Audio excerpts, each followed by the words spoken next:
ఇక వాటి నివారణ చూసినట్లయితే ఫైటోఫ్థోరా ఎండు తెగులుని ఇది శిలీంధ్రం ద్వారా వ్యాప్తి చెందే తెగులు అని చెప్పాను. సో ఈ తెగులుని మనము నివారించుకోవాలి అని అంటే మొదటగా యాజమాన్య పద్ధతులని ఖచ్చితంగా పాటించాలి. సో ఈ తెగులుని నివారించుకోవాలంటే ముందుగానే విత్తన శుద్ధి అనేది ఖచ్చితంగా పాటించాలి. విత్తన శుద్ధికి గాను ట్రైకోడర్మా విరిడిని 8 నుంచి 10 గ్రాములు 1 కిలో విత్తనాన్ని చొప్పున మనము విత్తన శుద్ధి చేసుకొని విత్తుకోవడం ద్వారా ఈ మొదటగా ఆశించే అంటే మొలక దశలో ఆశించేటువంటి ఫైటోఫ్థోరా ఎండు తెగులుని మనము నివారించుకోవచ్చు. అయితే ఎక్కడైతే ఈ కంది పంటని నీరు పోనటువంటి సమస్యాత్మక భూములలో లేదా నల్లరేగడి భూములలో విత్తుకుంటారో వారు బోదెసాల పద్ధతిలో విత్తుకోవడం అనేది మంచిది.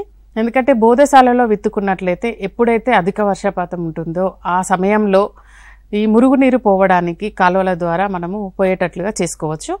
అదేవిధంగా మొక్కకి కావలసినటువంటి మాయిశ్చర్ ఏదైతే తేమ ఉంటుందో ఆ తేమ అందించడానికి కూడా ఈ బోదెసాల పద్ధతి అనేది చాలా ఉపయోగపడుతుంది. కాబట్టి బోదెసాల పద్ధతిలో ఖచ్చితంగా బోదెలు వేసుకొని విత్తుకోవడం ద్వారా ఈ ఫైటోఫ్థోరా ఎండు తెగులుని నివారించుకోవచ్చు. అయితే ఇంకా శిలీంధ్ర నాశనాల విషయానికి వస్తే శిలీంధ్ర నాశనాలను మనము గమనించినట్లయితే ఈ ఫైటోఫ్థోరా ఎండు తెగులుకి గాను మ్యాంకోజెబ్ 2 గ్రాములు లేదా మ్యాంకోజెబ్ ప్లస్ మెటలాక్సిల్ రూపంలో మనకి రిడోమిల్ ఎంజెడ్ అనే రూపంలో దొరుకుతుంది, లేదా రిడోమిల్ గోల్డ్ అనే రూపంలో కూడా మనకి ఈ మెటలాక్సిల్ ప్లస్ మ్యాంకోజెబ్ మందు దొరుకుతుంది.